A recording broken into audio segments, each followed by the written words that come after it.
I am Christelle from Diabetes Strong, and in this video, I'm going to show you how you can share your Dexcom readings, so that's your blood sugar numbers, with others. Sharing Dexcom data with others can be relevant if you wear a Dexcom yourself and you want to share your readings with others so that they will be informed if you go high or low, or if you are a parent or you're taking care of an elderly who are wearing a CGM and you want to be informed if their blood sugars travel out of range, again, high or low, so that you can react.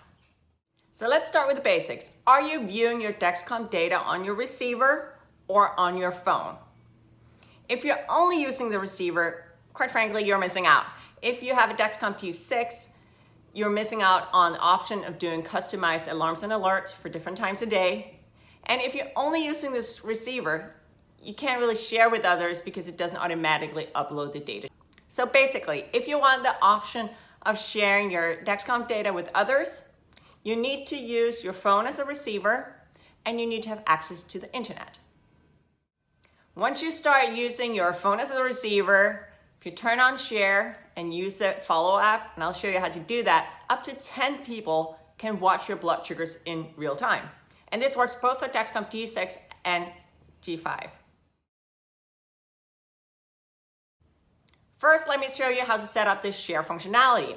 If you have a Dexcom T5 or a T6, you can use the Follow application and you can share your data with up to 10 people. So let me show you how to do that, and I'll do a screen share so you can see it all. Open up your Dexcom app, click Settings, and then up here, click Share, and then you click Add Follower. And here you then type in whatever name. I'm going to put in YouTube, and then you add in the email. Okay, I'm not going to share that, sorry. And then click Next. Now you're going to decide what you're going to share. So first on, I suggest you choose this. Is this sharing the graph? Let's click Next. Then you set the different levels that you want people to be notified on, like high or low. So you can see here, you can choose the different ones and you can set the blood sugar level as well. Let's move on, click Next. Here you can see an overview, send an invitation, and the invitation is sent. And here you can basically see who are following you. The follow invitation been sent and the person did not receive this email. So scroll down and you can do one of two things. Click 1 or click 2. 1 is if you do not have the Follow app installed yet. And 2, which is what I'm going to click, is simply if you already have it and you just want to accept the invitation. Open this up a browser, says you're invited, click Accept.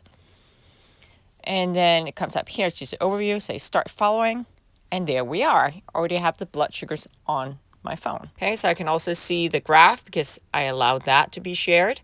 I can click up here in the right-hand corner. I can see the nighttime view. And that is it. There are different ways to share your data. There's different ways of watching your data. But just remember that if you're the one sharing your data with others, you need to have your phone with you, because your phone is the one that communicates your blood sugar readings to whoever you're sharing them with. Next, I want to show you Clarity. So Clarity is brilliant for sharing your data with your medical team or if you have a diabetes coach. It's not real-time data, but it's all historical data, everything you need to analyze your blood sugars. You can use the Clarity app or just go to the Clarity website and you simply log in, and then you can download all of your historic information. So 90 days back, and you can download it as a PDF. And you can send that to your medical team, or alternatively, you can download a code, a sharing code, that you can send to your medical team and they can download everything they need. Let me show you how. I'll do a screen share again so that you can follow along.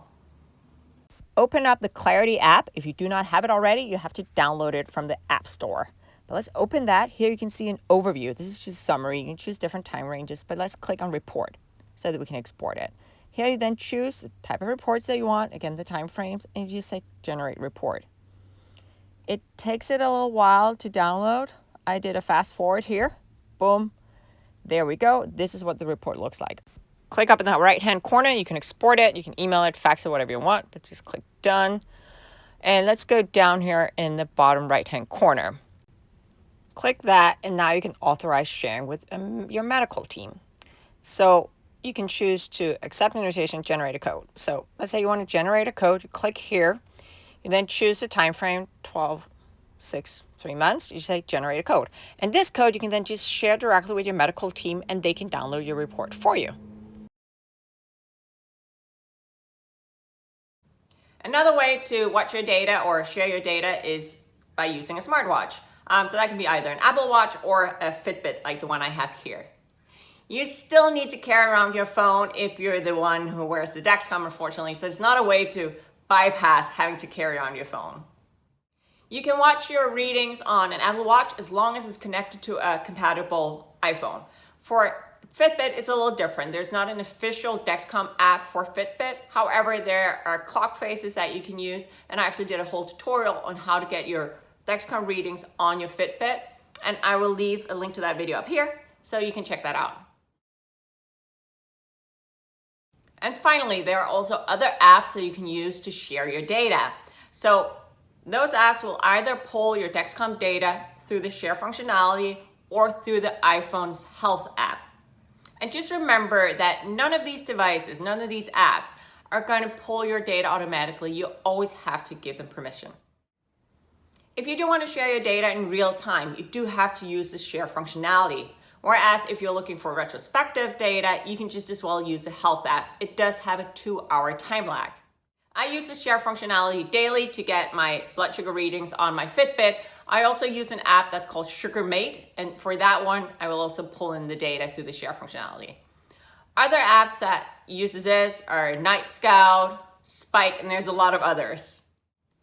Sharing Dexcom data can for many reduce the stress and thereby the burden of living with diabetes. So if you think this can help you, I highly recommend it.